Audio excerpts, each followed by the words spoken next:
Overall, really good, considering by NXT standards. I'm Boss Basics. I'm back to you at the end of our video, and today I'm reviewing NXT. And NXT this week, very, very, very good. With some minor hiccups, but hey, not every show is perfect.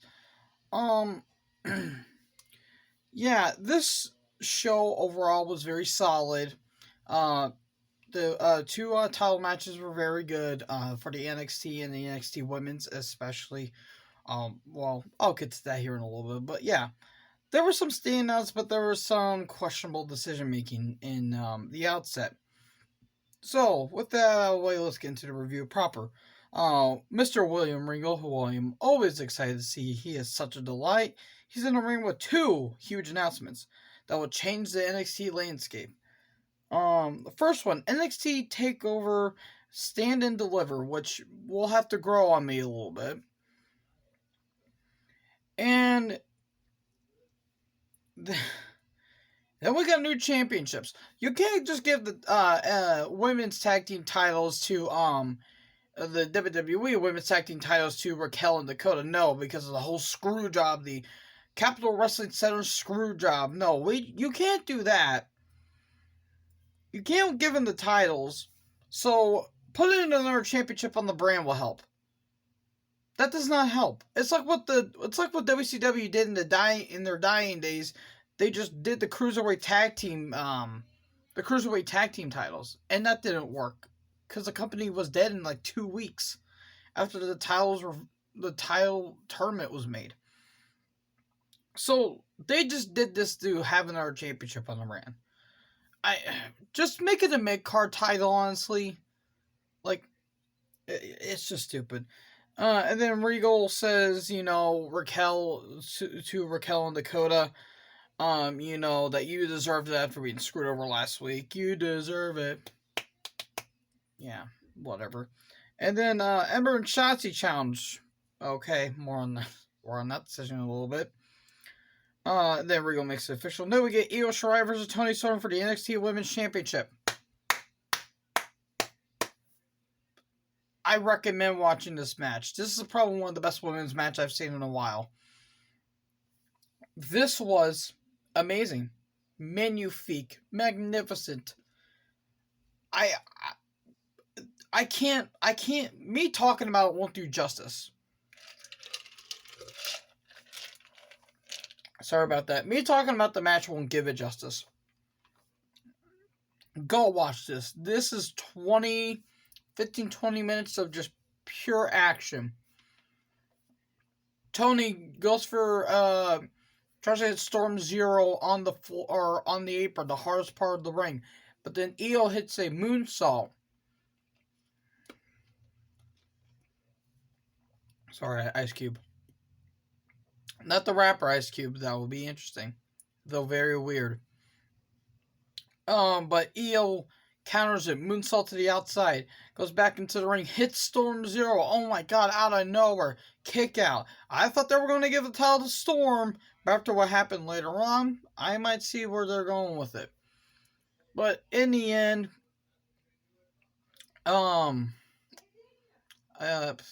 think then she put a submission on Storm. Shirai did, and tap out. Okay, Shirai won. I thought she was gonna drop the title to Storm, considering Shirai's held it for a year now, or about a year. Okay, again, great match. I recommend watching it. We get a Balor promo saying he's gonna beat Cole tonight. No shortcuts, no cheap shots. You and me 1-on-1. And then L.A. Knight, the former Eli Drake. Backstage, he says he's going to make his in-ring debut next week. Okay, I'm excited to see that. The Bronson Reed attacks, because Bronson got screwed over last week by Knight. Then we get Pete Dunne with Only Lorcan and Dana Burch versus Jake Atlas. Atlas did some good flippy stuff, but in the end, Dunne just took over. A lot of joint manipulation. Thankfully, Riddle was not there. And in the end, Dunne snaps Atlas's arm and a tap out. Okay. Dunne says he's the best technical wrestler. Yeah, the last guy that said that. If you know, you know. Imperium talks about Thatcher. Um, they'll possibly lead to, Thatcher joining Imperium. I'll talk about that here in a little bit. Ruff wants Leo Ruff wants Swerve next week. He says Swerve's up for a rough landing. Aha! I see what you did there, and I appreciate it. Then we get Dakota Kai and Raquel Gonzalez versus Shotzi Blackheart and Ember Moon. This match was fine. The ending was just stupid. I see what they're trying to go for here. Why even give them the titles if you're just going to drop it? Seriously, they didn't even hold it for an hour, and they lost the titles. Ember and Shotzi won. Just...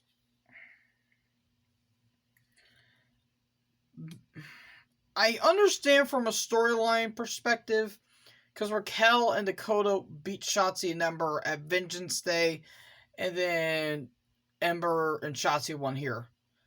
That is not good 50-50 booking. Stop with the 50-50 booking.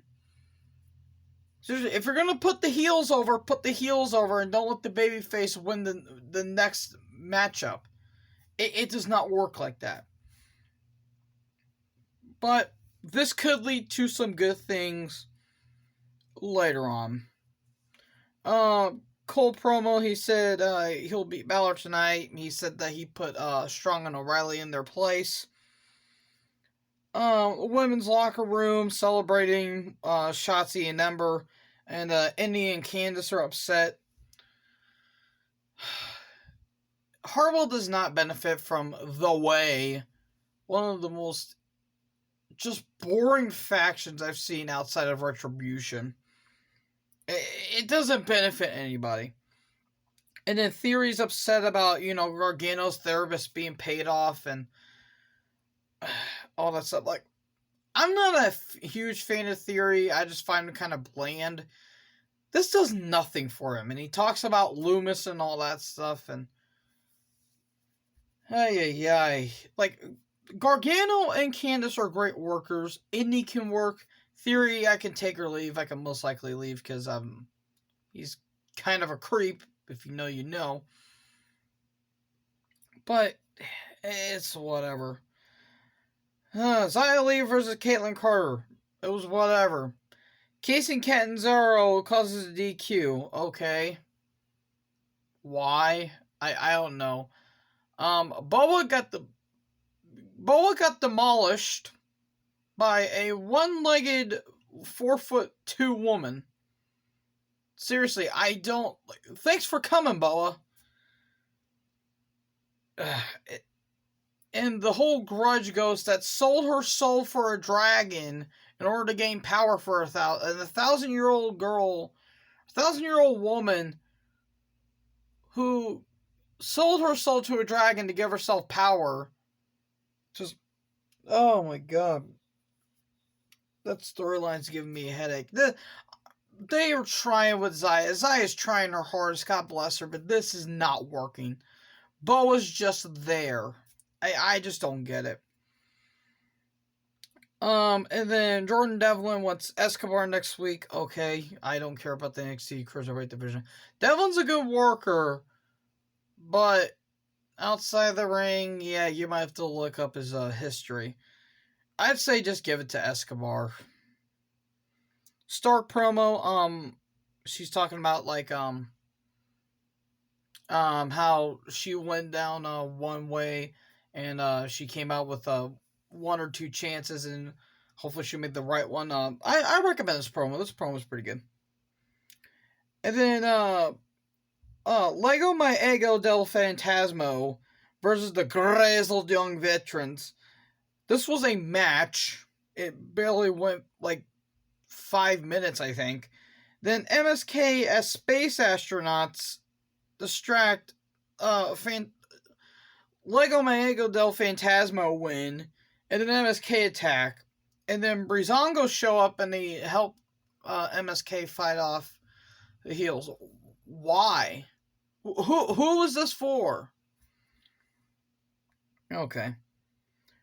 And then Kai and Raquel are upset, but here comes Io. Io shows up. She wants Raquel. I'm down for that. Long-term storytelling could be good. I say Raquel take the title off Io. Because if you think about it, back at War Games, Io got pinned by Raquel. Maybe there can be something there. Watch Io win LOL. Because why not? And then Thatcher and Ciampa are backstage. Ciampa wants Walter and all that stuff. My good buddy Matt, if you're watching this, hi. He said that if Thatcher joins Imperium, we could get Ring Kempf. If you don't know who Ring Kempf is, or Kempf, I should say, it was a team of Timothy Thatcher and Walter.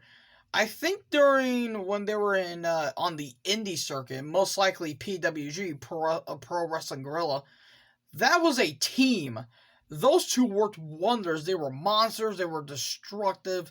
They worked great together. So if we get a WWE version of that, that could be something. That could be very interesting. So and then Thatcher and Ciampa, and Thatcher and Ciampa, yeah, Thatcher and Ciampa. I'm sorry. We'll take on Imperium next week. Cole versus Balor for the NXT title.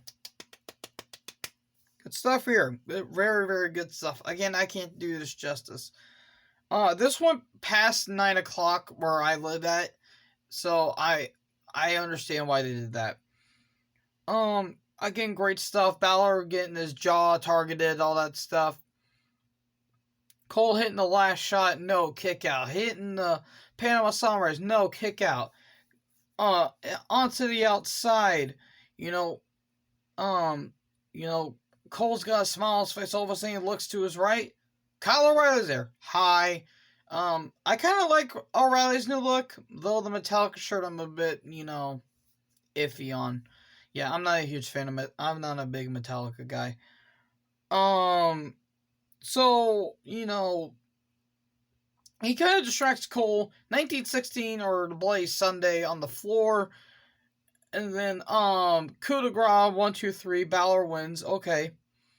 And then O'Reilly's going after Cole after, what Cole did to O'Reilly.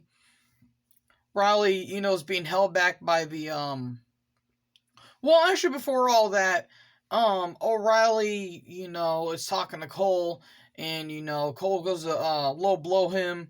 O'Reilly blocks it, and then he takes off the, undisputed, the wristband.